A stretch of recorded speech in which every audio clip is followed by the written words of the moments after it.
ఆయన ఇచ్చిన స్టేట్మెంట్ ఏంది? రాజ్యాంగంపై నాకు గౌరవం ఉంది, అయితే రానున్న రోజుల్లో అది మారనుంది, మేము ఇక్కడ ఉన్నది అందుకోసమే వచ్చామంటూ కేంద్ర మంత్రి అనంతకుమార్ హెగ్డే.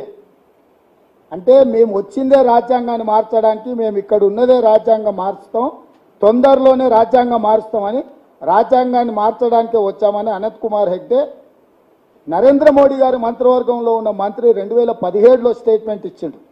వీరే కాదు,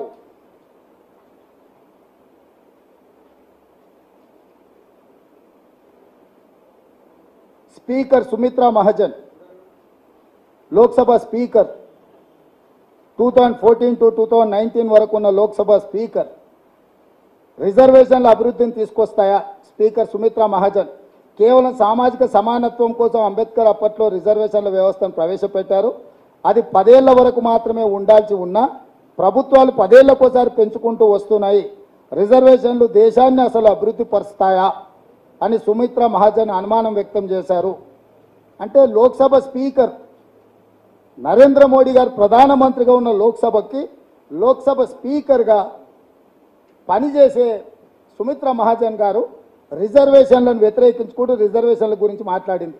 వీరే కాదు, వైద్యన్ మళ్ళీ కూడా 2017లో కూడా ఆర్ఎస్ లీడర్ మన్మోహన్ వైద్య ఏమన్నాడు ఆయన? The cost based reservation must end at some point and everyone should get more job opportunities. అంటే క్లియర్గా వీళ్ళందరూ వాళ్ళకి సంబంధించిన వాళ్ళు, ఆర్ఎస్ఎస్ బీజేపీకి సంబంధించిన వాళ్ళు రిజర్వేషన్లను రద్దు చేస్తామని విస్పష్టంగా ప్రణాళికబద్ధంగా ఒక ఎజెండాను తీసుకొని ముందుకెళ్తున్నారు. ఇప్పుడు నేను అడుగుతున్నా భారతీయ జనతా పార్టీని, దేశ ప్రధానమంత్రిని, కేంద్ర హోంశాఖ మంత్రిని, ఎన్డీఏ ఉన్నప్పుడు, సెకండ్ టైం ఎన్డీఏ వాజ్పేయి గారు ఉన్నప్పుడు ఫిబ్రవరి 1, 2000 సంవత్సరంలోనే మొదలుపెట్టి ఫిబ్రవరి 22, 2000 సంవత్సరంలో జస్టిస్ వెంకటాచలయ్య కమిషన్ అపాయింట్ చేసి రాజ్యాంగాన్ని మారుస్తున్నాము. అప్పుడు ప్రాతిపదిక ఏం చూపించారు? 50 సంవత్సరాలు పూర్తయింది రాజ్యాంగాన్ని మనము అమలు చేసుకోవడం.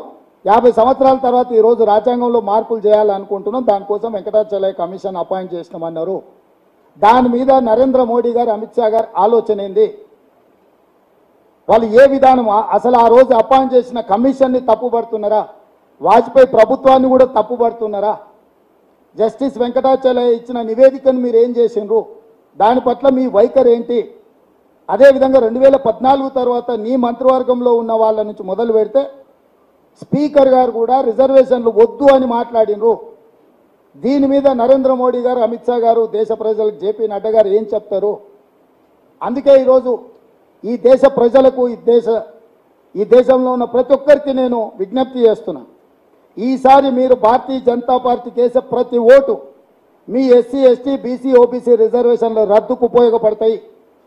మీరు రిజర్వేషన్లను రద్దు చేసుకోవాలి. రాజ్యాంగంలో సమూలమైన మార్పులు జరిగి ప్రాథమిక స్వేచ్ఛకు భంగం కలగాలనుకుంటే భారతీయ జనతా పార్టీకి మీరు ఓటు వేయండి. మీరు భారతీయ జనతా పార్టీకి వేసే ప్రతి ఓటు మీ రిజర్వేషన్లు రద్దు అయితే నేను బల్లగుద్ది చెప్తున్నా, ఈ రిజర్వేషన్లు ఉండాలి. బలహీన వర్గాలకు 50% క్యాప్ తీసి అడిషనల్ రిజర్వేషన్స్ ఇవ్వాలి అని అంటే కాంగ్రెస్ పార్టీకి ఓటు వేయండి.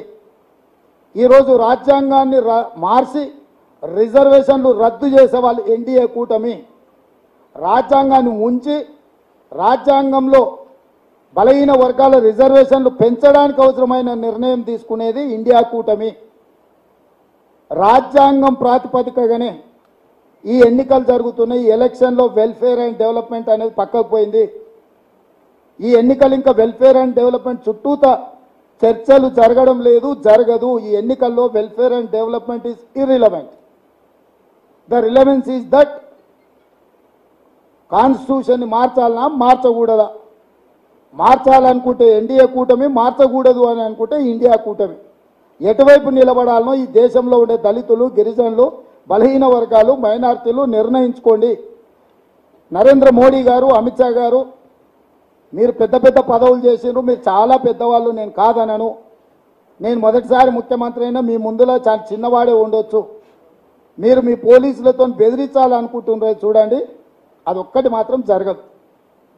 కావాలంటే ఒక ఆయన ఈ రాష్ట్రంలో ఉంటాడు, ఫ్రీగానే ఉన్నాడు, ఎప్పుడైనా కావాలంటే